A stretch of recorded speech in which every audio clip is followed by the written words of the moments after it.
Welcome to Hockey Night in New York, where Islanders hockey always reigns supreme. Whether you were raised at the barn in Uniondale or born in the stable at Belmont, Hockey Night in New York is your home for all things Isles. Now, let's drop the puck and get this party started. Ladies and gentlemen, it is Hockey Night in New York. Welcome to the program, everyone. It is Sunday, March 15th, 2026. Coming at you live from Florida Media in Rockville Center, and another magnificent show coming up for you tonight. Just absolutely stupendous.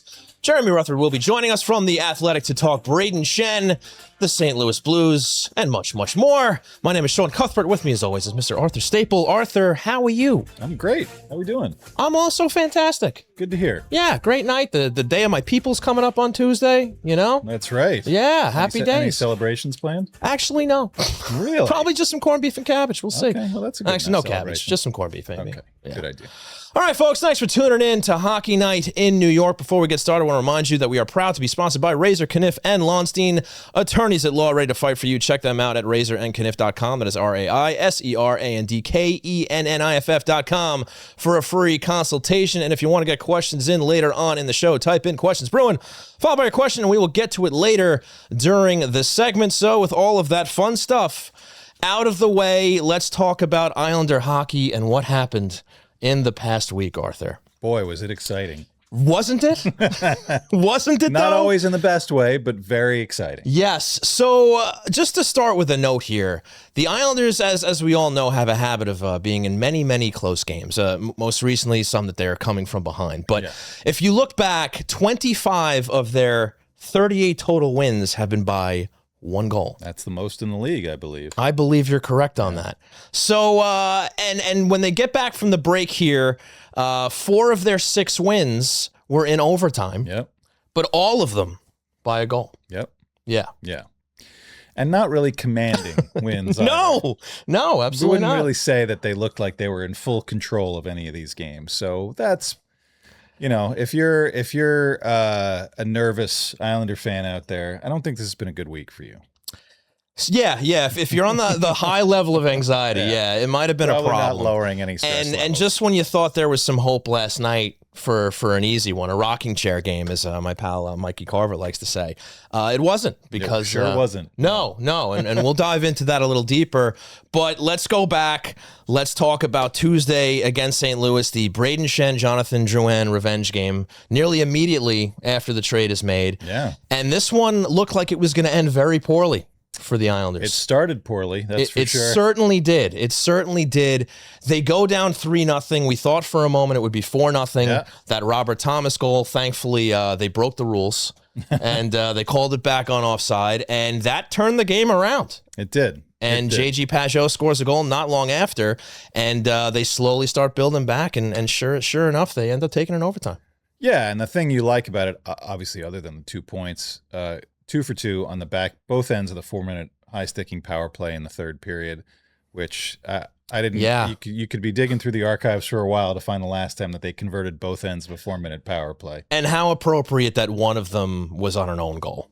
Yeah. Right? Like it barely happened, essentially. Yeah, that was a nice stuff-in attempt by the Blues defenseman, Jack Finley. Yes. But the other play, you know, that Cal Ritchie got credit for that one. He was the one who took the stick in the face to draw the blood. Right. Good man. And then makes a great play. You know, I think when we talk about the power play's futility, you know, they really do want to get it to Bo Horvat, but you can't funnel it through Matthew Barzal or Matthew Schaefer every single time. And we saw what the third option could be, something that catches a penalty kill off guard. The play down to Cal Ritchie by the side of the net, quick off his stick, right to Horvat before the PK foursome can react, right in the net. And just, you know, and you feel like when they get it to overtime, I know it's 10 times in a row you're flipping the coin and it's coming up heads. New record. But it just feels like a different team, and really Matthew Barzal. What a great play. Great recognition for him to know that he's got a forward in front of him. He can cross over. Mm-hmm. Quick shot. You know, we talk about, on this show, we talk about it all the time. Guys in the league talk about it. Good teams find a way to get 2 points. Bad teams find a way to give away the second point. The Blues gave it away. Islanders took it. Thank you very much. go back home after a very up and down road trip, but finish strong there with the 2 wins. Yes, at the end. We'll call that one an up. Yes, we will. By the skin of their teeth, the title of this week's episode. But here comes the down. Friday, LA comes to town. You hope that maybe they can exact a little revenge on this team after recently losing to them in LA. That doesn't happen. This is a game where the Islanders find themselves going down 3-0 once again. They crawl back into it. They get a couple of goals there. But and they really put it on in the third period, too. Like, to me, it felt like they were going to come back and do it again. But they just couldn't get that third goal. And unfortunately, not only did they drop this one, but they drop it in regulation. Yeah, and I think the similar theme, if there's a through line between those last 2 games, the St. Louis game and the LA game, too much room in front of the net for the opponents. A lot of loose play. I happened to look up before the LA game, Steve Elliott, Clearside Hockey, my favorite go-to spot for all the data analysis. Yes. Looking kind of at the team snapshot for the year. So this is expected goals against at 5-on-5. Islanders are 5th off the rush. So that's the quality of the chances they're giving up. 5th best. They're really suppressing a lot of rush chances, which is something they've been bad at over the years.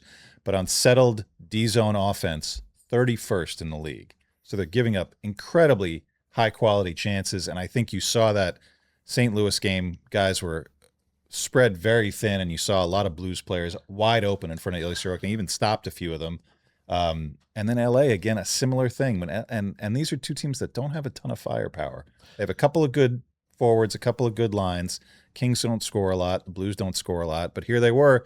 You're going to score if you're wide open in front of the net, and they sure did. Well, that and 2 of their 3 goals were essentially on defensive mishaps. You have Mayfield shooting the puck right into more shin pads. He's off to the races. He finishes on a really nice shot.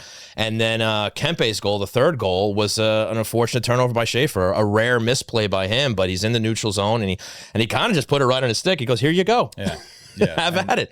And he comes in and he scores. So you're not going to win too many games if you're giving up chances like that. So 2 in the same like that, unfortunately, it was just too much. Yeah, and I think the Islanders understood after that game, you got to start on time. Obviously, it's a difficult one. They're changing time zones. They were away for over a week. That first one home is always tough, even with a couple days off. But you can't start a game like that and expect to come back and win every time. Yeah, if you want to look for positives, Heineman gets 2 goals. He got quiet for a while, but nice to see him get a couple, both on some nice sticks from him. Yep. So he's getting in front of the net. He's getting sticks on pucks. But once again, not enough, even though it felt like it was going to happen, because I think they still had like 16 and a half minutes on the clock after that second goal. So plenty of time. They poured it on, but just couldn't break through. And to talk about the power play, even though they connected on that first game against St. Louis, it kind of just went back to old habits, a little hot potato between Matt Barzal and Matthew Schaefer. And, with the way it's been going all season, to me, I mean, yes, these are the guys that are supposed to be there, but to me, like, why aren't we getting different looks here? Yeah. Like they're leaning a little too heavily on what you're talking about. They're trying to get it to Horvat and the manner in which they're trying to get it to him. So I just don't understand why, these guys are kind of just playing the same game. Like it's almost, just so stubbornly saying it's going to work. It's going to work. Right. It doesn't work. And I understand that Horvat is where he should be on a power play that's functioning properly. He would get more opportunities in that bumper spot, but he's got such a good shot. I would love to see him maybe drift over to that opposite face-off dot opposite from Barzal, give them a guy that can shoot from the perimeter. The goal of it, and I think we saw St. Louis do this on their power play that they converted. You shrink that penalty kill diamond. You keep shrinking it down towards the goalie to create a little more havoc. Islanders really don't put any of that kind of pressure on. If they do, it's just in kind of one quadrant of it. You got to bring everybody in, and that comes with you have to be a bigger shooting threat from the outside. So that's on Barzal. I think Schaefer does it as well as he can do it, but having another guy on the outside, and whether you move Horvat there or maybe he surprises and moves out to kind of change the look a little bit, like you were saying, just do something to change it up when it's not going well, because you can drift into this like 0 for 3, 0 for 4 where they're not getting anything going, and they've seen it kind of mount like that in games before. So why not change it up the minute you see something going wrong? Right. You got nothing to lose. It can't get much worse. As long as you're not giving up shorties the other way, give it a shot. True. Right? All right. We'll send a letter. We'll see what they say.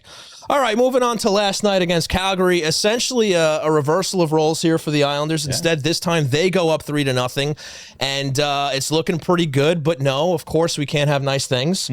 And they let Calgary back in, and they hang on, and they get the 3-2 win. Cizikas with a nice goal. He bowls his way to the net, stuffs it in. It looked like it might have been Palatz for a little bit there, but it ends up being Cizikas. Nice goal there. And, of course, Simon Holmstrom bags too. He was excellent. Another shorthanded goal, feed from J.G. Pageau. I like to call them the best shorthanded duo since Captain Hook and Smee. Yeah, those guys are phenomenal, shorthanded, and they do it again. So it's nice that they listen. Calgary's not a good team. So this is a team you're supposed to beat, but the fact that they almost let them back in there at the end. But I got to give some flowers to David Riddick. I thought he had an excellent game. Yeah. He needed a bounce back game. He looked good. He made some big saves, and they get the win in regulation. Yeah. I mean, that first period, you're scoring the goals the way you wanted to. Like you said, very opportunistic. Great pass by Brayden Schenn on Holmstrom's first goal. I mean, not just right on his tape, but right into shooting position, too. I think Holmstrom was so back. Surprised. Yeah. He's kind of like, oh, this is right where I need it to be. Yep. And he got it up. So great look by Schenn to get, I think it's his second point, but kind of his first true primary assist as an Islander. And again, another shorthanded goal. We'll talk about him again later when we get to the Heroes of the Week. But, but when Simon Holmstrom is cooking, that's what you like to see, where he's steaming up the ice. He understands the connection he has with Pageau. Pageau's got the puck in the corner, having blocked that play, and Holmstrom's just driving the middle. Beats, I think it's one of the Flames rookie defensemen up the ice and buries it. So, and they obviously needed every little bit of that first period offense because nothing else came the rest of the way. Yeah, and a little credit to Wolf coming in after Cooley was chased out of the net. After they went up 3-0, they make the change, and Wolf was excellent. He made some huge saves. There was actually an opportunity for a 4-0 goal. I think that was Horvat, where he got robbed there. Nice little play by Wolf, but he looked pretty good, but not enough. The Islanders get the win. And Arthur, 2 out of 3, not in the best fashion, but do you have a song you would like to tie to this past week? Well, I got to say to everybody out there, if you're a nervous Islander fan, if you're a fan of emo or punk, we're getting into the kind of the nitty gritty of that genre of music where everything is about angst and anxiety. So I went with this great Australian band that's come up in the last few years called Raised as Wolves. Okay. And their song, My Headache is Getting Worse. As we get closer to the end of the season, everybody's feeling a little, the fists are clenching, rubbing the temples a little bit. So yeah, it makes sense for now. Hopefully we can go back to having a little bit more optimistic anthems for the coming weeks. Gonna need it. Secure a little bit more of a playoff position because nobody in the East seems to lose these days. Arthur, we can touch on that for a little bit as we wait for Jeremy to get in. But, we were talking about it before the show a little bit with Jake and just how nobody is losing games. And when it looks like they're going to lose, they're coming back. I watched the end of the Islander game last night. Penguins were down 2-0. I thought, all right, maybe here's a chance for them to stay in second. Right. Woke up. Nope. Penguins win it in regulation. Columbus still steaming along. Ottawa earlier tonight. It's really tight. You don't want to be the team that's looking backwards. You want to look ahead, and the Islanders have earned the right to kind of look ahead with whatever 15 games to go. But you got to keep winning. Even a loss of 1 point at this point is going to make them look over their shoulders. So you hope that win a few more. Some teams finally lose if they're playing each other or whatever. But man, it is incredible how consistent it's been and how lopsided it's been when you see the other conference that. I think the Devils might be in a playoff spot. They're down in 15th. They'd be in a playoff spot in the West. So it's pretty wild to see how competitive it's been in the East this year. Yeah, and just how almost uniform among the teams because you group the Islanders in there too, and they're all doing it in the same fashion, going down 2 or 3 goals, coming back late, and not only coming away with 1, but getting 2 points. So it's been unreal. Yeah. Boston kind of did it yesterday, coming back to get the 2 points in overtime. Detroit, I saw down 2 in Dallas. They're able to push it to overtime, at least get a point. Mm-hmm. Yeah, it's wild, and you hate to root for losses. You'd rather see some Islanders wins and feel confident. But once you start scoreboard watching, you got to start rooting for other teams to fail. 15 games left for the Isles, certainly not in the clear, but we're going to steer clear and take a break. So thank you so much for tuning in to Hockey Night in New York. When we come back, Jeremy Rutherford will be joining us. When in need of representation, it's not always easy to know where to turn. But whether you've been accused of a crime or need to go to court, Razor, Kniff, and Lonstein, attorneys at law, have you covered with over 100 years of combined experience. With offices in Manhattan, Mineola, and Suffolk, Razor, Kniff, and Lonstein is an award-winning law firm specializing in criminal defense with additional expertise in business debt settlement, trust and estates, personal injury, and more. At Razor, Kniff, and Lonstein, you'll have direct access to your attorney 24/7. Because more attentive service translates to better outcomes. You deserve legal representatives with national recognition and a strong track record of delivering results. And Razor, Kniff, and Lonstein are ready to fight for you. Call 212-LAW-1500 or go to razorandkniff.com to schedule a free, no-risk consultation today. That's RAISERANDKENNIFF.com. Razor, Kniff, and Lonstein. We win cases because we make your problems our problems. Attention all artists, storytellers, and creators of all kinds. It's time to make your content stand out above the rest. And Floored Media is the place to make your visions become a reality. Maybe you want to elevate your podcast and add some video, or turn that novel you wrote into an audiobook. Or maybe you just need the right space to produce your daily vlog. Whether you're a seasoned veteran or just starting out, Floored Media has the professional facilities, exceptional staff, and intimate atmosphere to breathe life into your creative passions at every step of the process.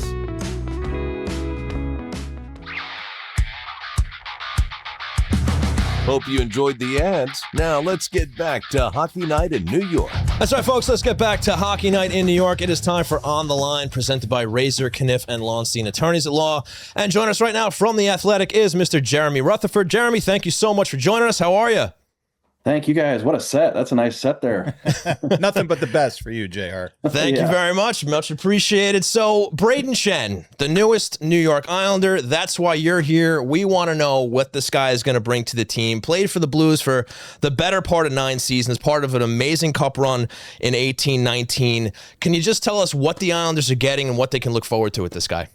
Yeah, I'm really partial to Brayden. I've covered him ever since he came to St. Louis the year before they won the Stanley Cup in 2019, and talked to him moments after the trade, and just I think he's the type of guy who you might look at the stats, or you might look at what the analytics say, or you might look at the hockey card and see his age. But what he brings the Islanders is playoff experience and a guy who puts culture and his teammates above everything. And I know that when you know that he wore the C in St. Louis, you probably think that. But there's a lot of guys, you guys know, Art, that they're not that way. And I want to tell you that Brayden Schenn is that way. He's that type of guy. Sometimes it's cliche, or it gets overused in terms of the connection to the alumni here in St. Louis. But Brayden Schenn, he's tight with the Kelly Chases and everybody in that alumni fraternity, and he knows what the end game is. He knows what he's going to think about looking back at his career when he's 50 years old, and he wants it to be Stanley Cups, and he wants it to be relationships with the players. So now that he's wearing a different jersey, that's not going to change, and I think Islanders fans got a great player in terms of he's going to give it everything he's got on the ice, and even if you don't see about it or hear about it, he's going to do the same thing in the locker room. That's awesome to hear, JR. As far as the on the ice goes, it seemed like he was playing a lot of 2C on the Blues. I don't know if that's out of necessity or necessarily a spot that he was a little bit more comfortable in. But, we see the offense. It's consistent. It's not huge. But what was kind of his main on-ice role these last couple of years in St. Louis? Yeah, I think with the departure of Ryan O'Reilly, the promotion of Robert Thomas to the top line center, there was a vacancy at the number 2, and the Blues drafted Dalibor Dvorsky, number 10 overall, a couple years ago in 2023. And Schenn was kind of looked at as a guy who, if you could play him on the wing, or if he was your third line center, that would be great. But the Blues didn't have a 2C, and so they had to put Brayden Schenn there. And to be honest, it's not the end of the world to have him in a 2C, especially if you're the Blues who are rebuilding. Now, I knew that if he went to a contender, he's probably best suited in a different role, whether it be on the wing or third line center, just because maybe the production isn't there, and he can still bring a lot of value as a third line guy. So you're not going to watch him for 10 or 20 games or watch him in the playoffs and say, oh, okay, this is a guy who you can count on for a goal in crunch time, but you can count on him wherever he plays to make the right play, be in the right position, and giving just every ounce of energy he's got. Right on, Jeremy. And we're already starting to get a taste of what he's brought on the ice so far. He's got 2 assists in 3 games, and he's playing about roughly 15, 16 minutes. He's already seen some power play time. But if you could, maybe just lean in a little bit more to that leadership that he brings, being the captain in St. Louis, talking about what a locker room guy he is. Do you maybe have any stories or examples of maybe what fans, here on Long Island aren't going to see in the locker room or off the ice that maybe you knew about back in St. Louis that'll paint us a nicer picture of that? Yeah, for sure. First of all, I remember interviewing Ryan O'Reilly when he was still here in St. Louis, and I asked him about being the captain and just what it took, and how many hours in a day he needs more time to do all the stuff as captain for the St. Louis Blues. And he said, "Well, I tell you what, it makes it a lot easier having that guy number 10 helping with absolutely everything." So that's O'Reilly giving Schenn a lot of the credit for what happens behind the scenes. I just think that every time you heard about a young player who needed some help, whether it was on or off the ice, young guys were constantly saying, Brayden this, Brayden that. I'll give you a couple of them. Jimmy Snuggerud is a player here in St. Louis from the University of Minnesota who has a tremendous shot. But when he got here, Brayden Schenn noticed something. He said, "Listen, you're so used to a little more time and space. That's not necessarily going to work well here. You have a great shot. Here's what you could do to put yourself in a better position quicker to get that shot off." And look at Snuggerud taking off right now, and he credits Brayden Schenn. Also, Jimmy Snuggerud, like a lot of young players, looked up to Sidney Crosby growing up. And when Pittsburgh was in town, I guess it was last year, Brayden Schenn, he had Jimmy Snuggerud live with him at his house. And guess where they went out? They went out and hung out with Sidney Crosby for the night. And so he's introducing a young rookie to one of the best to ever play the game and making that impression. There's just so many little things like that Brayden does to kind of help guys along. That's awesome to hear. JR, there was lots of rumors, and who knows if anything really came close to fruition, where the Islanders maybe were talking to St. Louis about Jordan Kyrou. Obviously, it ended up being Brayden Schenn, maybe even Robert Thomas, although, didn't seem like it got quite so far on that front. With St. Louis sitting where they are, like you said, rebuilding, do you expect a Jordan Kyrou trade? Did you expect one before the deadline, or do you expect one to come this summer? And do you feel like the Islanders and the Blues, who obviously already made this trade, could still be a good match to make that move this coming off season? Yeah, I really do think there's something here. I think that the Blues would like to move on from Jordan Kyrou. It's not that he's a bad player. It's not that he can't have success here in St. Louis. I just think that they have decided to break up their core, and that's more than just the veterans like the Schenns and the Falks. You've got a Robert Thomas and a Jordan Kyrou who are just 26 and 27 years old. They got 5 more years left on their deals, but it just hasn't worked here in St. Louis. And heck, if you're gonna go as far as the Blues did down the road with a trade for Robert Thomas, I can guarantee you that they're going to try to do the same with Jordan Kyrou. As far as the Islanders, you guys would know more about their interest than I would, but I did hear their name pop up on occasion throughout the Jordan Kyrou speculation, and I feel pretty confident in saying that Jordan Kyrou has a full no-trade clause, and I think he would waive that to go to the Island. So I think it's going to pick back up in the offseason with both Thomas and Kyrou. Can't guarantee that anything's going to get done, but I believe that the Blues are going to pursue that again once they're able to. Very interesting, Jeremy. And just to stick with the no trade clauses now, obviously there's been an opportunity to ask Brayden Schenn, where he was at with that. But I guess from your perspective, right, from the outside the island perspective, to see a guy like Brayden Schenn, so well respected, big captain, great player, to see him turn around and say, you know what, I'm willing to go to that team. What does that say to you as an observer from, another city, covering another team, to see, hey, maybe things are finally turning around there on the island? Yeah, for sure, for sure. And you guys, I don't want to repeat stuff that you probably heard in the last week or two, but they were staying at the same hotel. I know you're Hmm. probably familiar with that story. And I heard the other night that Braden said, "Yeah, I'll come down and talk to you, but please don't have Patrick Waugh in the meeting because there's no way I'll be able to say no if he's in the meeting." And guess who was in the meeting when he walked in the door? It was Patrick Waugh out at the hotel in San Jose, and he convinced him. And I talked to Braden just a little bit after that on the phone, and he said, "Look, they've got the goalie, they've got the young talent with Schaefer. You got these other forwards, and it's just I think a team that's coming together." And again, I defer to you guys on where they're at in terms of being able to contend in the playoffs, but I can tell you this, knowing Braden for all these years, he's not going to a situation that he wouldn't have faith in, that, it's something that's building, it's something that's possible, or he feels like the direction, the people making the decisions are capable of making the right decisions. He would have said no. Like he's at the point of his career where he's got to pick that right spot, especially with some term left on that contract. So, not trying to just have complete faith in Braden and say, hey, look, if he says it's a good team, then it is. But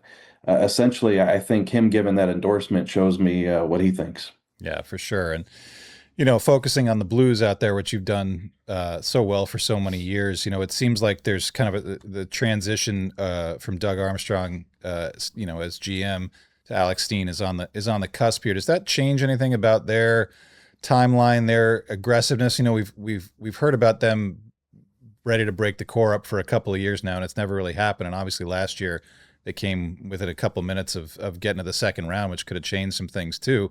But with the way that the West is, it's pretty weak in the middle.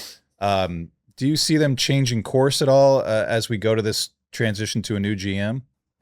I think it's a situation, Art, where Doug Armstrong wanted to leave on a positive note. And when I say leave, let's keep in mind he's going to hand over the GM duties to Alex Steen, but he's going to remain in his other role of president of hockey operations on a 3-year contract. So he'll still be around and he'll still be there to guide Alexander Steen. But as of July 1st, Steen will have all the say. So, they were looking for a better kind of situation here in St. Louis as they made that handoff, and that's not going to happen, it appears. They're going to miss the playoffs, and there's some questions about the roster. But I think in terms of where the Blues are, they've made it pretty clear by those Thomas trade talks and the Kyrou trade talks that they're taking a step back. They still don't want to call it a rebuild.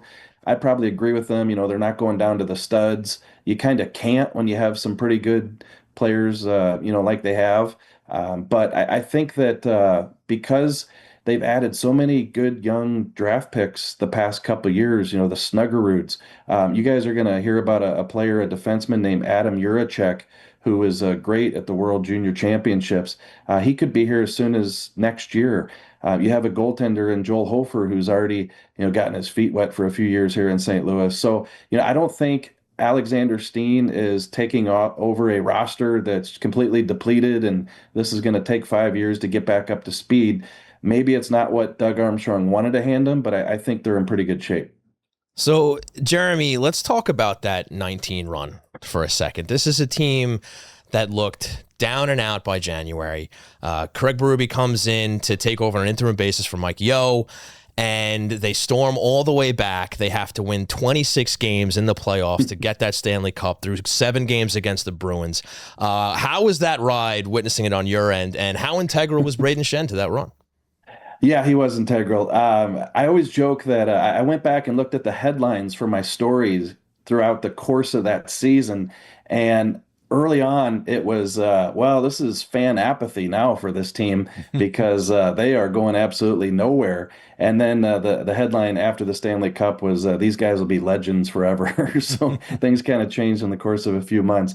But it was a pretty epic run. And Schenn right there in the middle of it. The one thing about that team is they were a team that had high expectations. They just couldn't live up to them in the first half of the season. So it was still a roster that you felt like once they got going, they could be cup contenders. And, the one thing here in St. Louis, they don't have a superstar, a generational player, but it's always been built on, a foundation of players, and that's what Brayden Schenn was. And he had to go back and maybe look at some of the moments he had, in terms of contributing to that run. I know he had a big goal. It was in Tampa Bay, a huge win for the Blues. They won 10 in a row, 11 in a row down the stretch, and he was a player who obviously made that happen with that goal down in Tampa, and that's one that sticks out. But to me, it's with Schenn, it's always going to be about the leadership more so maybe than the production.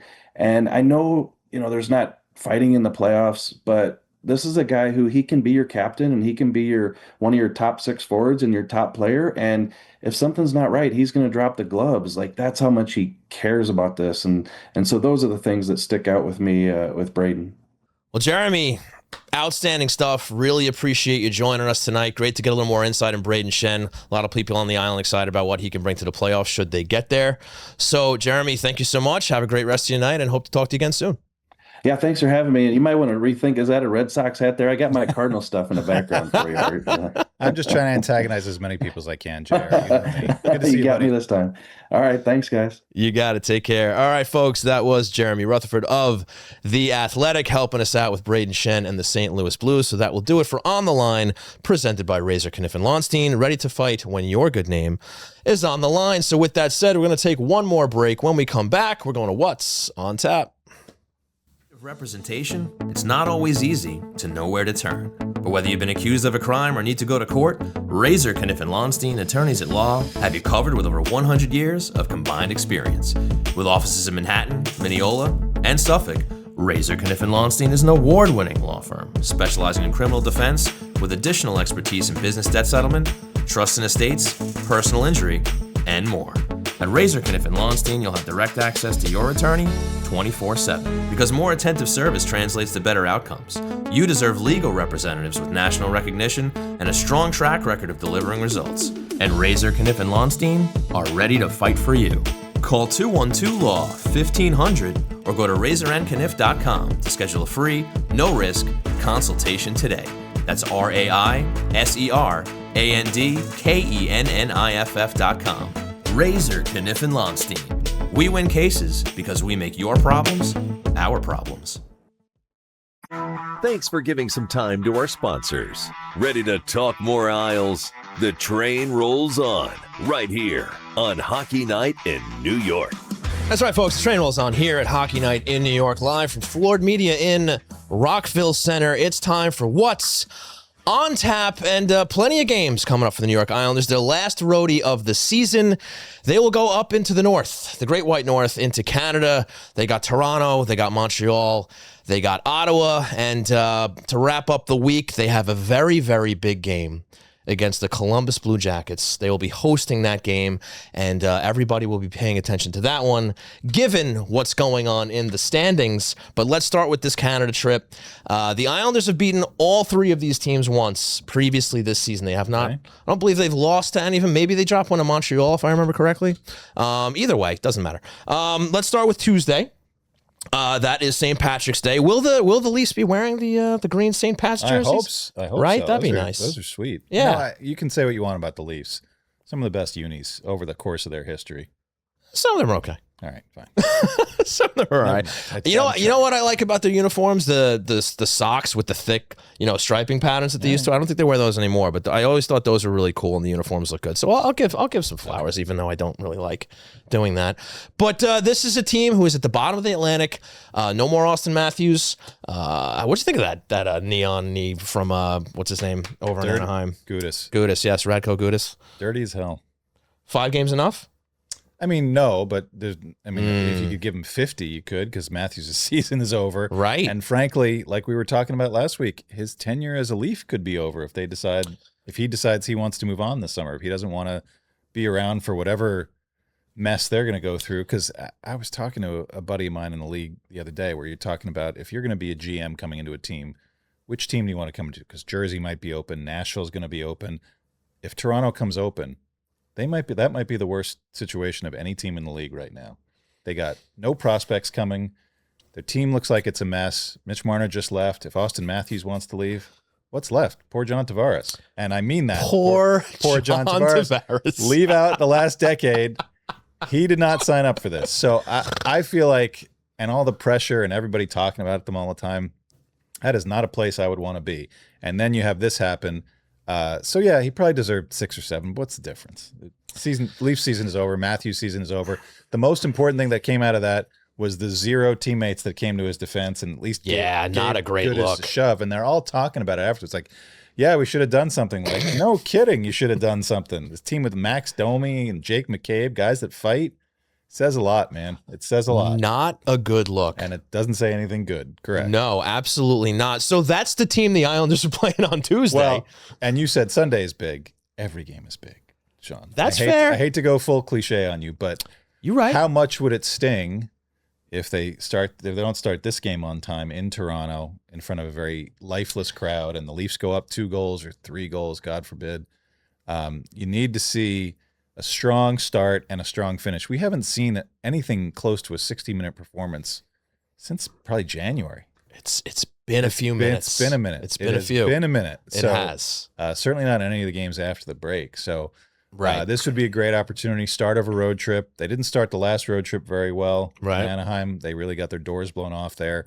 So you want to see them start off strong because you know the next games, Montreal's is in a playoff spot. They play them hard. Yes.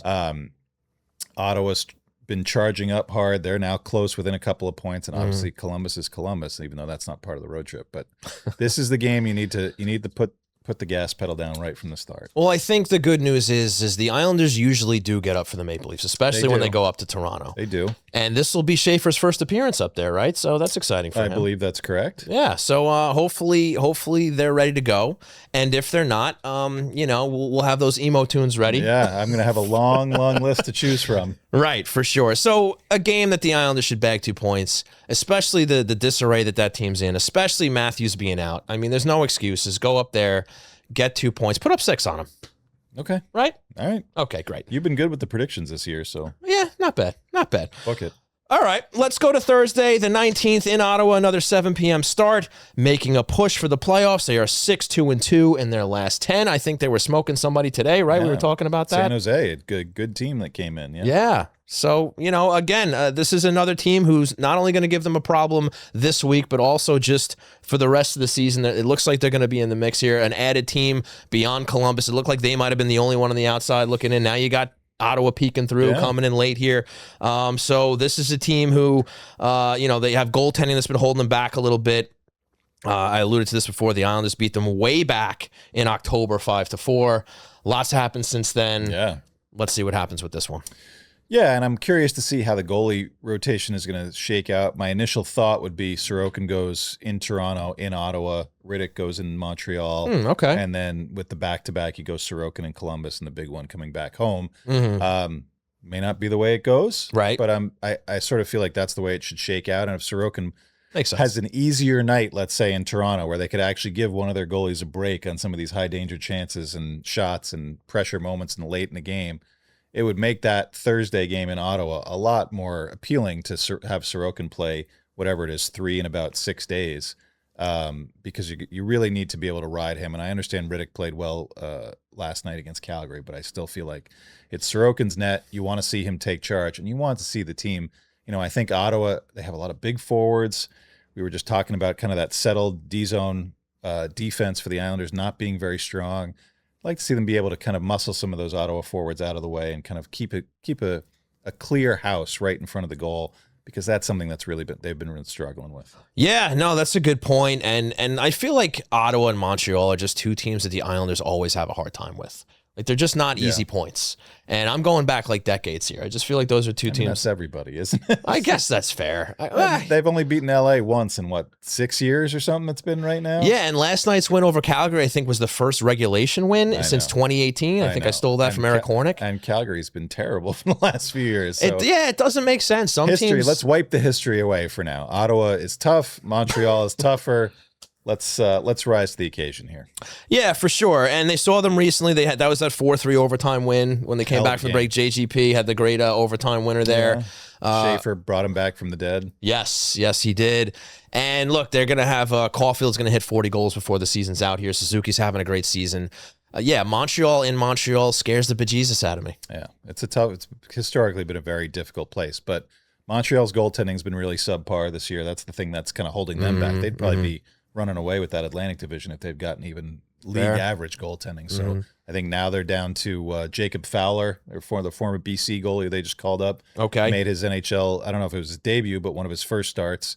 Sam Montembeault seems to have kind of played his way out of the rotation. Jakob Dobish, who came out of nowhere at the beginning of the season, he's struggling too. So, take advantage of that. I think the Islanders have done a good job of that. The Islanders don't produce a ton of chances, but they're really opportunistic.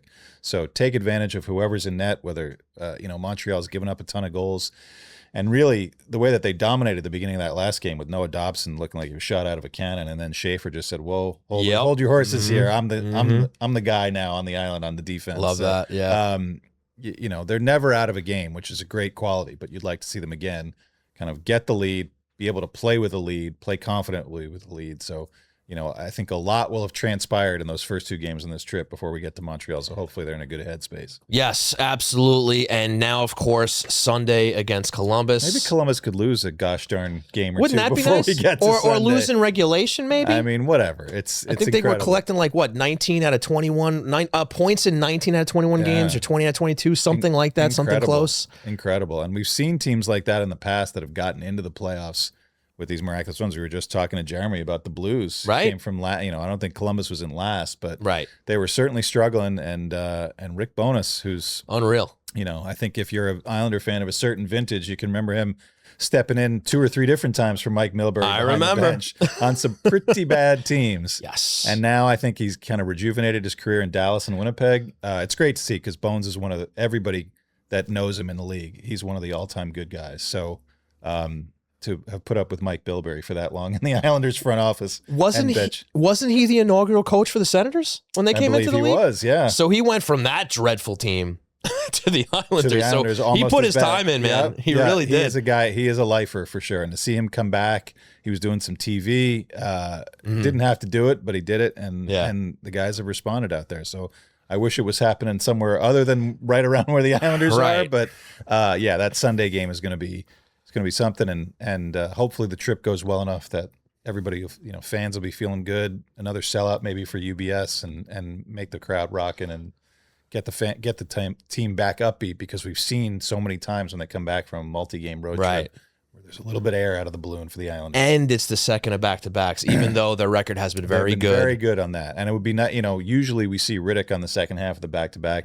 Like I said, that one, it seems like it would shake out that it would be Sorokin. But that might give him a little bit more of a boost too, depending on how And Connor Garland was in the news related to the Islanders. Like he was almost going to be an Islander. Excuse me. And 4 goals. Yeah, he seems like he's happy to be out of Vancouver and riding the spaceship up to the playoffs, like in Columbus with the rest of that group. Yeah, Kirill Marchenko had the shootout winner in Philly the other night. It's a good group. It's a good team, and Zach Werenski should be in the Norris Trophy conversation again. And I kind of feel like the way that the Islanders took that game from Columbus a couple of weeks ago, which was, it seemed like it was a big one, and where everyone's saying, "Oh, we'll catch our breath here," but Columbus hasn't stopped. And like I said, it'd be nice to see them kind of trip and fall a little bit, so that it's that's a game with whatever 10 or same games so to go, that the Islanders, if they could win that one on Sunday, again, put some distance with them in Columbus and hopefully keep it there. It would be nice. It would be nice. It would be nice. We'll see. We all know that that's not really how it works with the Islanders, though. So yeah, a lot can happen between now and Sunday. We got a week. Anything can happen. But because we won't be here next week, the Islanders have a lot of home cooking after that Columbus game. Right. And just to rattle off some of the teams that are coming to town, the Hawks, the Stars, the Panthers, the Penguins, that's going to be a big one as well. Only 2 road games from after this roadie up to Canada is done. Buffalo and Carolina in April. Speaking of Buffalo, once again, want to plug on the 31st. That is a Tuesday. We're going to be at Chris and Tony's for a watch party there. Going to have a great time. Going to have the pregame show at 6 o'clock. Then we're hanging out for the game. Big thanks to Alan and Keith for setting that up. Great guys. Big Islander fans. Looking forward to having a great time in Syosset at Chris and Tony's. Yes, indeed. So lots to come for the Islanders, and that's going to do it for What's on Tap. All right, let's move on to Hero of the Week. Yes, that's right. It's talk about guys that did good things this past week. And I'll start it off this week. I feel like you've been going first the last couple of times. So I'm going to give some more flowers to Mr. Riddick between the pipes. Yeah, I know that, we talked about Calgary not being the best team in the league, but we also talked about the fact that Riddick's had a rough go of it since that early start. He's playing well earlier on in the season. And with the back-to-backs to come for the rest, I think there's still 4 to come for the rest of the year. So he's going to be dependent on here one way or another. So he had a promising outing against Calgary last night. He made some big saves. He put up, 30 saves on 32 shots. And you know what? He stuck it out for them. They get to 2 points in regulation. So hat tip to David Riddick. Yeah, he deserves it. We still can't forget what he did in December when Sorokin was out. Exactly. January and February weren't great for him, but there's still an opportunity, and obviously going to be big. One of these games this weekend that he's going to play, these are huge points. So good to see him build some confidence there, and hopefully he can keep building on it. And he was pumped to get that win last night. Did you see that? He is an emotional guy, and it's nice to see. Yeah, apparently that's his first win against Calgary. You can also give him a shout out for the great meme that he had with the. If that St. Louis goal hadn't come back to make it 4-0, he was going in the game, and he just said, no, not me. Okay, and then Sorokin said, no, you're not coming in, and we're going to win this one. So. That's right. All right, so David Riddick is your first. Arthur, what do you got for us? I'm going to go Simon Holmstrom. Nice. Two big goals last night, obviously, and one of them another shorty. Eighth career shorthanded goal out of 57 total career goals. I think he's already top 20 now in franchise history. And he's only been, he's only in the 250 so NHL games. Like Anders Kaller's 19 shorthanded goals, which is the franchise record. It's within reach. He's got JG Pageau as his centerman on the penalty kill for a few more years now. So that connection keeps going at the rate he's going. We'll see him. It'd be nice to see, Schaefer let somebody else break a record for once, right? Because he's been doing it all year. So let's see Simon do something. But again, since he started killing penalties, which I think has been the last 3 seasons, I looked up, JG Pageau, I think, leads the league since 2023-24 with 17 shorthanded points. Awesome. Simon Holmstrom's tied for second with 15. Makes sense to me. This is a guy who, first round pick. We have a lot of hopes for him. He's still on pace now. He could still get 20. He's got 16 goals now. But if he is a consistent 20 to 25 goal guy and a consistent 3 or 4 shorthanded goals a season, a guy who becomes a defensive stopper, a third line, a shutdown guy, a penalty kill guy, that's a win for a pick at 21 that I think a lot of people were dumping on when it was made, that it was a bit too much of a reach. And the way he's developed, you give credit to Lou Lamoriello, you give credit to their scouting and development staffs, which don't always get a lot of credit around here and around the league. This is true. This is a win for them. Simon Holmstrom, I think, has turned out to be more than anybody thought he would be, so good for him. And we have 15 more games to see how well he does in 92 and an umlaut. Yeah. So far, so good. Yeah, lots changed for him in this last week. And hearing from Jeremy about what a quality person Brayden Schenn is, Simon's getting that Rolex. That's not just probably talk. He's getting something. So I think you're right. All right, folks. So that does it for your heroes of the week, David Riddick and Simon Holmstrom. And of course, now it's time to take it to the Snake Den.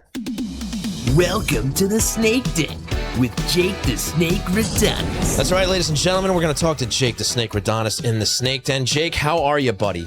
Doing well. I'm excited for the holiday on Tuesday. Yeah. Very Irish myself. Is that right? Looking forward to corned beef and cabbage. Fantastic. Love it. Yeah, creeping up on us, man. And I believe you went to a concert last week? I did. So I actually saw a familiar face Is there, that right? too. Walking up my row at UBS, I see none other than Sean Cuthbert. Yeah, that was me. About 5 rows up from me. Small world. Yeah. Midweek Snake Den. You guys could have had it right there. We could have. We didn't even know each other. We're going to the show. That's awesome. Yep. And not only were we both there, but we end up in the same section. We run into each other. We end up watching half the show together. So pretty damn cool, man. That was pretty cool, yeah. Next time we'll be a little more social and get in touch prior. Yes, we could definitely do that. Next time 3 Days Grace is in town, perhaps. Yeah, sure. Why not? So what do you got for us tonight, pal? Yeah, thought we'd talk about this playoff picture with, how tight it's been all year. Ridiculous. We talk about it every week, and it just has not stopped being tight. So let's get into it. Yeah, man. Let's talk about the Metro first. So the Canes, they're pretty much untouchable. Yeah. No one's getting them. Yeah. They're 7-3 in their last 10, at the 90-point mark already. Just outstanding goaltending from them this year. A Long Island kid too, which is pretty cool for them, not cool for the Islanders. A tight-knit group there that's been playing together for years and always finds a way to compete and make some playoff runs. Very well coached. News they're not getting caught by the Islanders probably. Next up, the Pens, 81 points. They're tied with the Islanders, but they've played one less game. Crosby is still out.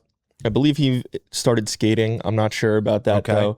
Malkin's due to return this week after taking that baseball hack at Dahlian. 2-1-2 with him off the ice. Yeah. So they're finding ways to stay afloat. They've been doing it all year. This was a team that I think not many people had playoff expectations for. We've touched on them being very well coached as well with Dan Muse over there.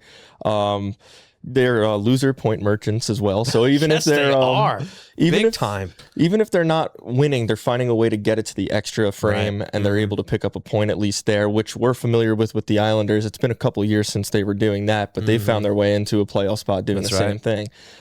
They do, however, have the toughest remaining schedule, which is a good sign. The only problem is the Islanders have the fourth toughest remaining schedule. They do have to see the Avs twice, which is big, and you have a very motivated Nathan McKinnon right now after getting that getting thrown out of the game the other night. So, and they haven't slowed down all year. They do see the Canes twice, which is good. So you got to root for the Canes in that one. Kind of put some distance between them and the Islanders, and hope that the Islanders are able to do what they're supposed to do themselves to create that gap. They do also play the Lightning, the Wings, Dallas, and then of course I think they had Dallas twice too. I think they may. Yes, I believe so. And then they play the Islanders, of course, too. So there's another chance for the Islanders to do something themselves to the Pens. Sure. Behind the Islanders is Columbus, who you just touched on. Very well coached with Bonus. Since he's been there, they've been on fire, unstoppable. They do have the third hardest schedule. So basically these teams, because they're running into each other, but they're playing the Canes 3 times. They haven't played them yet this season, I believe. Okay. Well, I mean, if Carolina's got first place sewed up, then who knows? But that's right. True. Yeah, we'll go players. Carolina doesn't want to. Maybe Carolina doesn't want to see Columbus get in the playoffs, where they might sneak in to that last wild card. And they may want to choose their opponent. Keep them down. Depending what goes on with Buffalo and Tampa there, they might be fighting for that 1 seed. So hopefully that plays out well. Columbus also will see the Habs twice. You'll see Buffalo. They'll see Boston twice. They'll see the Wings, and then of course the game next Sunday against the Islanders. So it's a tough sketch. It's no tough road it's no easy road rather for any of these teams in the Metro, other than the Canes, who did what they do all the time and put themselves in a good spot. Columbus obviously plays a very tight game. We talked about Zach Werenski. If I had to pick for Norris, I'd pick him. Everything in Columbus pretty much runs through that guy. He's been a hell of a player, had a great tournament up in the Olympics as well. You talked about Marchenko. Charlie Coyle was a free agent signing there who's having a pretty good season. Fantilli didn't get off to the best start this year, but he's been on fire since Always Bonus seems to score against the Islanders. Exactly. No matter what's going on. It's such a lock. If you're a betting man, bet on that. But he's been heating up lately. They got Connor Garland 4 goals in 5 games. Obviously, someone's happy to be out of Vancouver. So Columbus, they're not going away, and their fan base is bought in too. Actually, I have a buddy in Ohio I was talking to earlier today, not a hockey fan, but he's just starting to talk some smack about the Islanders. And I'm like, hey, you didn't even know what hockey was, but rather. So that's what's going on in the Metro. And then you got the wild card. We've talked about the importance of the Islanders getting ahead of those points there. The Bruins sit in that spot there with 80 points. They have the second toughest schedule themselves. All good news. They're another team that's having a better year, I think, than people would have expected. Definitely. They do usually find a way to hang in that playoff mix year in and year out. They're 5-3-2 in their last 10. Pasta's having another great year. Geeky's found a way to up his goal scoring ability. McAvoy's having a great year on the score sheet and on the ice, other than like getting his teeth knocked out every week. He's a trooper out there. Yeah, it's crazy. Puck magnet. I swear, it's like once a week you see a new clip of Charlie getting hit in the face. But he's not missing time. You got the Wings, who are falling right now. They still have 80 points though. Larkin and Copper out for 2 weeks, which just broke the other night. That's very tough news for them. Larkin could arguably be their best player out there, their captain. That's a tough loss when you're on this stretch run to make the playoffs. They're 3-5-2 in their last 10, and definitely struggling. DeBrincat, Raymond, and Sider are carrying the load while those guys are out. Kane's still a productive player in the league, and obviously have hockey fans, especially American ones, probably want to see Kane make the playoffs one more time. That's okay. We've never seen Kane and Crosby play each other in the playoffs, right? Am I mistaken? I feel like it's a little past the prime to care about that. But yeah, true. But some nostalgia there, I guess. So then you have the Sens, who you touched on too. Islanders will see them this week, 75 points, 6-2-2 in their last 10. They've been resurging pretty much ever since Brady Tkachuk came back from his injury. Obviously, the questions with the goaltending there. Right. Olmark having a pretty rough year over there. 886 save percentage. They do have the eighth toughest schedule remaining, but clearly they're ripping off wins left and right. They are without Jake Sanderson for at least a week. They're going to go and see if he's ready to go next week, but they have other playmakers there with Stützle, Batherson, and Cousins playing very well, and then obviously Brady Tkachuk has got a nose for the net. Outside of that, you got the Flyers and Caps. They're behind. They're probably nothing to worry about, but they're staying alive. Same with the Panthers. They've won 3 straight. It's probably beneficial for them not to make the playoffs. Yes. But I would say they're probably out. And then Leafs, Devils, and Rangers, which is awesome news as an Islanders fan. They're pretty much dead in the water, barring something insane happening. Let's not spike this one before we get fully into the end zone here. Yeah, let's let the Islanders fair. win some games, show up their playoff spot, and then you can chirp all you want. That's right. That's very fair. Okay, yeah. Especially if the like Leafs that ruin some grounded stuff perspective. on Tuesday. I wouldn't feel so good about that. But I'm gonna recant that statement.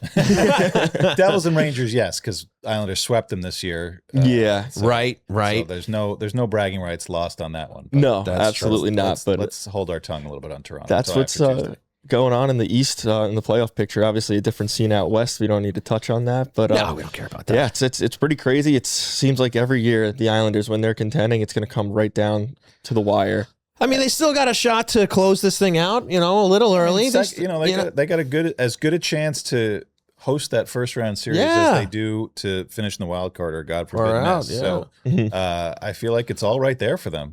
That's all you can ask for, right? Is to control your own destiny, not have to worry about what anybody else does. We're all going to worry because that's what we do. Right. Right. But they don't have to as far as it goes right now. And the thing that I like the most is that even if they get in, like, they're not going to play Carolina in the first round because that's been such a downer. These last couple of playoff trips where you get in, they fought hard to get in both of those years, and then they could. They could. Now you've said it, Nostradamus. It's probably going to happen. So I didn't say they will. I said they could. They could. I would like to see them not do that, whether it's playing Pittsburgh or if Columbus jumps up and they play Columbus. I don't know how badly I'd want that the way that they're playing. Right, yeah. But just anybody but Carolina in the first round. That really just takes the air out of it for me. No, I'm with you. And I would say, especially after that wonderful summary, Jake, that Detroit's got to be the favorite to fall out if anybody is, right? Just with the injuries. And what a shame, too, because I feel like they were in a similar position last year where it almost looked like they were going to coast into a playoff spot, and they just tanked. I feel like if they miss that, we were talking about GM jobs. I don't know if Steve Yzerman's job is too secure. They went out and gave up a first for Justin Falk, and if they're still going to fall out of it, goaltending is still letting them down a little bit. I don't know, man. Does he get some leeway for Larkin going down, though? I mean, that's not nobody. You know what I mean? We're in what, year 6 of that Yzer That's plan? fair. 7? Yeah, that's fair. And 0 playoff appearances. Yeah, that's just true. a couple of one and dones. There's nothing happening there. So, and even with them falling out, now you have the problem of Ottawa bumping themselves up here, because at least you could have made that trade of Detroit and Columbus, right, for the wild card. Fine, the Islanders is still good, but if you have a second team coming into the mix here like Ottawa, then you're still a little worried. Like Jake said, stay above that wild card number. In addition to staying out of the, even worse than that, but there was definitely a scenario there for a while where Columbus was chasing the Islanders, and they would have just leapfrogged, and the Islanders would have gone from third place down to out. Yep. Right. Stay above that wild card, so at least you give yourself a landing spot if Columbus is able to catch them. So, well, at the end of the day, parts. yes, but at the end of the day, let's get the 2 spot. Let's get some home ice. Let's get some home ice against the Pens. Sure. Absolutely. All right, Jake. Well, thank you for another great trip through the Snake Den. That will do it. Oh, wait, you got trivia, don't you? I do have trivia. Right. All right. So, I felt like I had to make it a little bit harder this week. I feel like I've been throwing some softballs out there. Right, a little bit. So I thought we'd go back to a trade deadline from about 23 years ago, in 2003. Okay. Which of these players did the Islanders trade away during the 2003 trade deadline? Was it Zdeno Chara, Roberto Luongo, Brad Isbister, or Mario Sherkovsky? 03 deadline. Well, it wasn't the first two guys. That I know. They were long gone in terrible trades. Yeah, right. Now, I know Isbister went to Edmonton. Was that for who? It was for a defenseman. He went for Yanni Niinema. I'm pretty certain he went for Yanni Niinema, and I think that's the deal. I think I'm going to agree with you. I think that's the Isbister. deal. Well, And who was the fourth choice? Tchaikovsky, Yeah, right? yeah. Now, I know during that era, he got traded for Aaron Asham, and then he came back. He did come back. Yes, in a signing. I'm going to stick with Isbister at the deadline. I think it was not so we're getting bonus points hopefully here. Not only naming Isbister, but for who he was traded for in Yanni Niinema. that would be correct. Wow. Look at there us. Teamwork. Look at us. Oh, love God. it. There goes And Butchie. Sorry, Butch. Down goes Butch. Good stuff, man. Yeah, and then they also traded someone else at that deadline too, actually to the St. Louis Blues. This is a little bonus question. Who was that? Give me that one more time. They They traded someone to the Blues that same trade deadline. Pretty good player. Traded at somebody. the 03 deadline. Interesting. And that Was would it- and they were heading to the playoffs that year. So Was it Chris Osgood? It was Chris Osgood. Look at that. for Justin Papineau. Yes. Oh, goodness gracious. Yes. I hated that trade at the time. Well, There we Chris go. Osgood loved it because he went around. He ended up winning another Stanley Cup as did. he went back to Detroit. Yeah, after that the- was after the lockout. when Mike Milbury was deciding who he wanted to ride with Rick DiPietro, and he went with Snow instead of Osgood, and it changed the course of the Islanders franchise. I think for that was a also long time. that was also a veteran request to Oh for yeah, a change of scenery. From what I know, I think Chris Osgood. He obviously came in and saved the day in 01, 02. but Yeah. I think he'd done his time on the island. He saw Really? kind of the direction of things. So that's the first I'm hearing of that, but it does make I sense. try to bring the information to you. And you do. Well, you've great been work, doing it for gentlemen. years, man. Very interesting note. But yeah, that changed the course of this franchise for sure. But, Definitely did, but and good job, boys. Justin Papineau didn't amount to much after that trade. Great now. Well, great stuff on the trivia. And now man. we could forget about those trades. Yes, let's move on. So that will do it for the Snake Den. Thank you, Jake. Your And number you're one, on the money, brother. your number one source. Islanders Country. Get your daily fix of Isles news, highlights, and analysis by subscribing to Isles Fix, the Monday through Friday Islanders newsletter sent directly to your inbox. Sign up for free or become a paid subscriber for added benefits at ilesfix.substack.com. And now we go to questions. Bro, It's time for Questions Brewing. So go ahead, ask us a question. Yes. yes, I'm that's back. right. We're actually doing questions brewing now. And Yes. Ed, you're with us once again. How are you? Yeah, 2 weeks in a row. Look at you, man. This is Jay's exciting. thrilled. Yeah, I'm going to be on the Sabres run now all of a sudden. Yeah, sure. Why not? We'll go with that. How's things going? It's going good. We got a lot of questions in tonight. So we're going to go to James Walsh. He says, even though Darsh traded for him, by any chance does Soucy get benched? He's been awful since acquisition. I don't know if that's true, but he sure wasn't good in St. Louis. Him and Mayfield, that was a rough one. Did they have a better option? I think that's really the question Yeah, right there. I think that's the problem. because the Boquist experiment has happened multiple times, and I don't think it's had much success. Yeah, I think the only answer is I would probably break up Soucy and Mayfield. I don't love that pair at 5-on-5. I think penalty killing they're fine, but I might rotate around and throw Soucy out there with Pollock or D'Angelo and just kind of.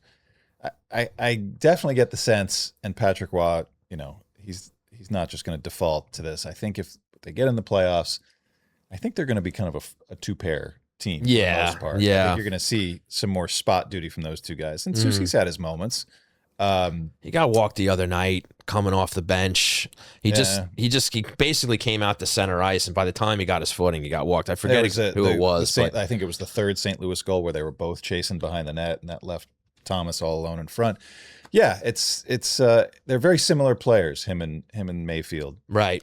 So I feel like just a little bit more simplicity for them. But to James's question, no, I don't think so, because I don't think there's any other options here. Agreed. Thomas Panic, he says, if you could set the lineup, who would you put on Schenn's wings, and what do you do with Palat?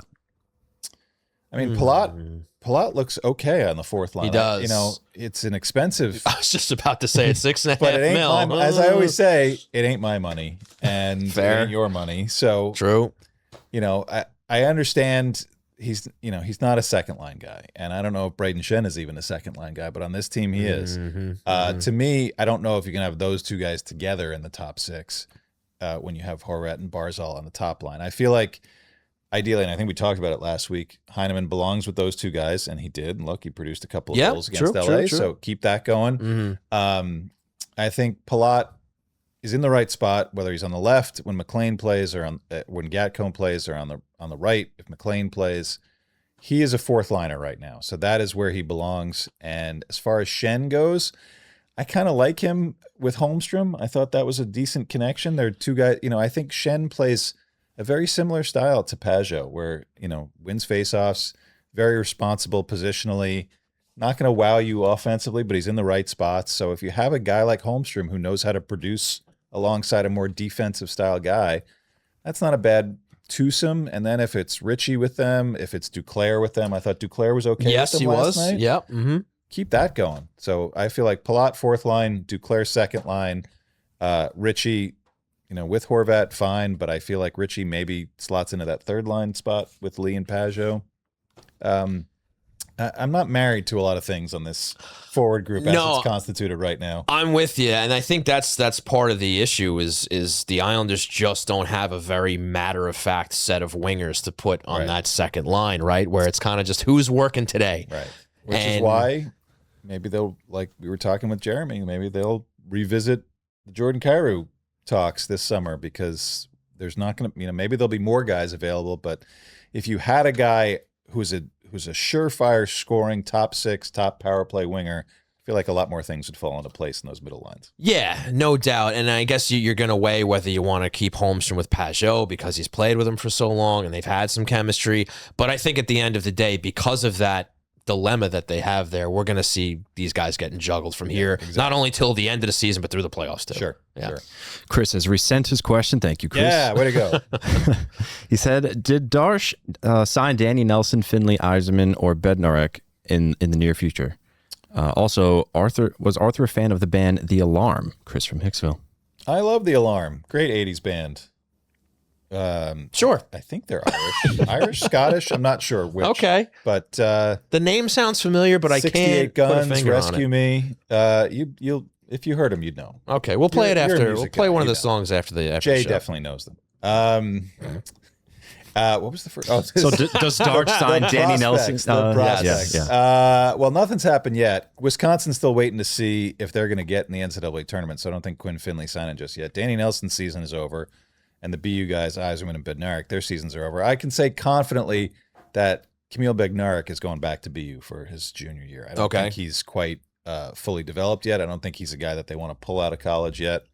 Yzerman, on the fence. I'm sure that there's discussions being had, but I have a sneaking suspicion he's going to end up going back to college for one more year. Okay. Nelson's going to sign. I think his college career is over. He's 21 years old. Unless he's committed to trying to help turn Notre Dame around. They've had two pretty lousy years. Very surprising for that program that's always been so good in hockey and really other sports. So I would be most surprised if he didn't sign right now and join Bridgeport on a tryout. Yzerman, I'd be mildly surprised if he didn't sign, but not really huge surprise. I think his game needs a little bit more polish at all ends of it, except for the goal scoring part. And Finley, we'll wait and see. I would imagine that his college career will be over if Wisconsin doesn't make the tournament. So probably see him sign, and Bednarek, feel pretty confident saying he's going back to college. There you have it. I don't got to add anything to that. There you go. B. Schneider. He says, why do you guys think we struggle in our defensive zone? Is it an issue with our forwards, our defensemen, personnel, or structure? And what can they do to improve now or later? Yes to all of that. Yeah, that's probably the correct answer. But I mean, just to, getting flashbacks at different, plays and things that have happened over the course of the season. I mean, you have them guilty of just leaving guys open in front of the net, which is a problem. And not to rag on a guy who's actually been playing pretty well lately, but D'Angelo has been guilty of that every now and then, where he kind of just either gets caught puck watching or he gets caught kind of cheating to the other side of the ice, and a guy ends up open for a one-timer and it ends up in the net. So that's something, I've seen, multiple times. And, so, for me, it's a little bit of coverage, and it's a little bit of, guys who maybe they don't have that are better suited for those positions, right? Because we talk about the middle six for the Islanders up front. They could probably use another more reliable, talking about Mayfield and Soucy, they could probably use another guy to fill out that top six on the defensive end, because, that bottom pairing is pretty imperfect. Yeah, and I wouldn't want to put it all on the D. Yeah. Those guys have struggled, but I think you've seen some coverage misses. You saw a couple by Jonathan Drouin before he got traded. You've seen a couple by Cal Ritchie, I think, who's a guy who's just learning. Right. Especially when he moves from center to wing, it changes your responsibilities. I think Patrick Waugh, when he came in, the style that he wanted to play was very aggressive in the D zone, to try to start plays up the ice. He wants them to play faster. I think with Lou Lamoriello gone, I think he's able to implement that system a little bit more this year and has a few more guys that can do that. But the flip side is, if you blow the zone too fast and the puck stays in the zone, which we've seen a couple times, then guys are all out of position. And then you've really got some havoc that teams are taking advantage of. And I think in that St. Louis game was really the first time that I saw St. Louis was really deliberately playing below the hash marks. And I think that's where the Islanders struggle a lot. That's where it probably falls a little bit more on the deep pair than on the forwards. But I think the forwards can help out there. That low forward in the zone can be a third defenseman essentially in front of the net. When you see all of those players unchecked in front of the net, or guys creating a lot of chances in tight, to me, it says teams are watching the film on this Islander team and saying, this is where we can attack them. I mean, obviously, the goaltending has been outstanding. Yes. But the bulk of the chances seem to be happening lately. I mean, the Kings were more transition, but St. Louis and a couple other times on the road trip, plays down low in front of the net seem to be generate very good chances against the Islanders. So it's definitely something that's been a problem all year. They need to try to clean it up. Not a lot of time left to do that, and obviously very important games in which you have to do that. So it'd be a great time to see that against a team like Toronto that is struggling a lot, doesn't score a lot. Keep them away from the net. Keep teams from kind of bull rushing the net and making plays that get the Islanders' defense all turned around in tight around the goal. Well said. Craig, regular human bartender. He said, would we be in the same spot had Darsh made zero trades? Is giving picks away just what this team does? I mean, they only gave one away, didn't they? Well, I guess the third also. But that was so they could be free of Drew. Right. So, I mean, if you have no Schenn and no Palat and you have Drouin and Siplikov, I mean, in the short term, that is an upgrade. It's not the best upgrade they could have made, but they are a better forward group. Soucy instead of Boquist, also probably an upgrade. Not perfect, but better. Right. Marginally so. So yeah, I mean, I think the way that they've played in the last month doesn't really say it, but I feel like in general they are a better team. They're just, I think they're still suffering from some of the same issues that they suffered from when they were, before we really got into trade season. Yeah, I guess it's just hard to know like how much the needle has moved because of these deals, right? I mean, look, they're 7-3-0 in their last 10. Yeah. So they've been playing well. They've been getting wins. It's been imperfect, obviously. But they're getting, they've gotten 14 out of the last 20 possible points, right? Now, how different would that be if they didn't make those deals? I mean, the difference is, Craig, that you'd be complaining about Drouin and Siplikov instead of the guys. No, yeah. Why didn't they move any draft picks for anybody? Drouin was really. There's some Islander fans online saying like, "What do I type now that this guy's gone?" So, right. I get it, but I think they're better now. Yeah. Jeremy Ford, he said, "Do you see Darsh's plan for preparation with Danny Nelson to replace Zizekas after next year? Ritchie takes over center for Schenn in a couple of years. Is a C the target for 26 draft or 44 in 3 years?" Yeah, I mean, we went over the Peugeot extension. I feel like it was kind of a duplication of efforts to make that trade and also that extension. Yeah, it'd be great if Danny Nelson could come in the next couple of years and steal somebody's spot, but it's not always that linear. I feel like if Zizekas retires at the end of his contract in a couple of years, maybe it's Kyle McLean that becomes the fourth line center if he's still a viable guy. Maybe it's somebody out there that we haven't even thought of. It's tough to say for sure. I don't know that you have a guy like Danny Nelson where you say that's going to be our number 4 center as he's not even turned pro yet. I think you have higher hopes for him than that. But yeah, kind of as Jeremy pointed out, like Schenn was probably going to transition to the wing if he stayed in St. Louis. So I think the same thing will happen once Cal Ritchie becomes a little bit more comfortable. That's the obvious switch to me. They could still be line mates too, and just Cal Ritchie is the guy that kind of does the bulk of the work there in the middle, and Schenn is the guy that moves to the wing. I think Cal Ritchie's timeline is a little bit shorter than Danny Nelson's because we haven't even seen Danny Nelson play a pro game yet. And to kind of spin off of that, if you want to try to spin, having Schenn and Pageau around for the next couple of years, is it does kind of afford those guys time to grow into those roles, right? Where they're it's already spoken for. You have guys, they're getting up in age, but hopefully they can still rely on those guys over the next 2 to 3 years. And that gives these guys coming up through the system time to adjust, to get a taste of the pro game. Maybe they get some shifts on the 4th line, right? And maybe by the time those contracts are up, they're a little more comfortable. In a perfect world, they're more comfortable slipping into those spots. But, maybe in that way, that's what the way Darsh was looking at it. Like, hey, those guys could use some time. We'll keep these veterans here for now, and then when it's really time to change this team around, that's when it'll happen with those guys. If you're looking for like a spot replacement for Casey Cizikas that's in the system right now, or a prospect, Kamil Bednarik, I think, is the guy you'd pick as the future 4th line center, a guy who plays that style, who's finished the season as BU's number 1 center, playing with Cole Eiserman. There you go. Not really a scorer, incredibly defensively responsible for a young guy playing at an amateur level. So that would be ideally, in 3 or 4 years, Kamil Bednarik is your next Islanders 4th line center. There you go. Jonathan Doe, he says, if the Islanders miss the playoffs, is it indictment of failure on Darsh's pricey trade moves, or does Waugh keep his job as coach? Great show as always. Thank you. Thank you. Thank you, Jonathan Doe.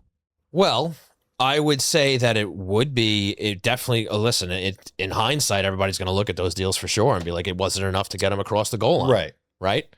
Yeah, but I also feel like if they miss, it's going to be a huge disappointment. I mean, not just from a business standpoint, the Islanders missing out on any playoff revenue at UBS, which I think you start to not count on now, but you hope for when you have a good season. Like you plan for that sort of stuff. It's got to be months in the planning. So there's going to be some disappointment that could turn to anger. I kind of feel like it will for some. I kind of feel like, for Darsh, it was a clean slate when he came in. He was really trying to just evaluate. Obviously, Matthew Schaefer kind of pushed that timeline a little forward. The season Ilya Sorokin has had has pushed that timeline forward. So I think getting Palat was kind of just a net positive, even with the extra year that he's got. He's a guy that kind of fits in well enough. Soucy's an unrestricted free agent after the year. You're not committed to him. The Schenn deal to me is the one that, if I'm going to question things, is the one where you've committed to a guy for the next couple of years who's not going to produce the kind of offensive spike that they really need. That's the thing that's hurting them the most, whether it's power play or 5-on-5, that they need to be more consistent offensively. As far as the coach goes, it was 50-50 really whether he was going to come back at all when Darsh came in. Darsh might have wanted to pick his own guy. So he's still here. He's still got a couple of years left on his deal as far as I understand. I think they could still make a change. I don't know that it's been good to see how Patrick Roy kind of softened himself a little bit this summer in terms of the personality. I think he's made himself a little bit more accessible to his players. I think his style has worked at times, but they really are a product of Schaefer's emergence, the goaltending. Horvat and Barzal have had good seasons. There's been some good flashes everywhere else. It's nice to see Pelech and Pulock get back to the way, sometimes playing the level that they've played at over the years. But I still feel like the sort of start that they had to this season, if they fade enough, I understand it's going to take incredible run by Columbus to unseat them, but missing the playoffs now, it is going to fall on some heads. I think there's going to be, you're not getting rid of the new GM, so sometimes things have to change. Yeah, I mean, to have a spot essentially the whole year and then to fall out 6-8 points at different times. Yeah, that would be bad. It's tough. That would be bad. I understand the expectations were almost nil when the season started, but they're there now and they should be. Right. And to just touch on the Waugh circumstance, I guess in a way, maybe that comes from, and you can, I suppose, speak to this better than I can, but, if there does seem to be a little pressure on Darsh, if they do miss it, maybe that does open the door for him to say, well, I guess we'll just make a change with the coach. Yep. Right? I mean, they can put the axe there and, he kind of gets to move on from a guy he didn't hire to begin with and pick his own guy. So, like, I could see it going that way if they do miss the playoffs. I agree. One more quick one if you have it, Ed. Sure. DTMR says, do any of the college kids get a PTO to play in Bridgeport or sign an ELC for the big club? No, it's all amateur tryouts for Bridgeport for those college guys. I don't know that they're, I think you just saw Cole Hudson go to Washington out of BU. He's going straight to the big club because he could be an impact player, and they're not really in the playoff mix. These guys, I think, would all go to Bridgeport, even Iserman. Okay, there you have it. That's going to do it for Questions Brewing, which means that's going to do it for Hockey Night in New York. So cue that music, man. All right, folks, I want to thank you all for tuning in to Hockey Night in New York, here live from Floored Media in Rockville Center. I want to send a huge thanks to Jeremy Rutherford for joining us, giving us a great spot, talking about the Blues, talking about Brayden Schenn. And let's thank our wonderful sponsors, Razor, Kniff, and Lonstein, attorneys at law, ready to fight for you. Nobody likes going to court, but if you have to, call 212-LAW, 1500 for a free consultation. And if you haven't already, please rate, review, and subscribe. Let us know how we're doing here at Hockey Night in New York. Arthur Staple, where can we find you everywhere? Stape NHL on Twitter, Art Stape at Blue Sky, and Tri-State Hockey Podcast on Daily Faceoff. Not on the nights you're watching this one. That's right. And has it become more of an Islander show now that the Devils and Rangers we did have Matthew Darsh on for half hour last week, which was great. Spot, by the way. He gave us lots of good time. Didn't chirp Johnny Lazarus enough for my liking. But got a couple more good guests coming on, and show's been good. And it should just be an Islander podcast now. Who cares about those other two teams? Yes, exactly. Jake the Snake, where can we find you? At Jake Radonis, Radonis on X. Okay. That's it. Okay, fair enough. You can follow myself at Shawnee Hockey. You can follow the show on all social media platforms at Hockey Night NY. You can go to the website at hockeynightny.com. That's going to do it for us. Like we said, folks, no show next week. Sorry. We will be back on the 31st for that pregame show for the Islanders Sabres watch party. That's Tuesday. They go into Buffalo. Going to be a great time. If you're in the area, come on down to Chris and Tony's in Syosset. Going to be a good time. So we'll see how the Islanders do over this next collection of games. We've been Hockey Night in New York. For Arthur, for Jake, for Edzo, and Jay, I've been Sean. We'll see you next time.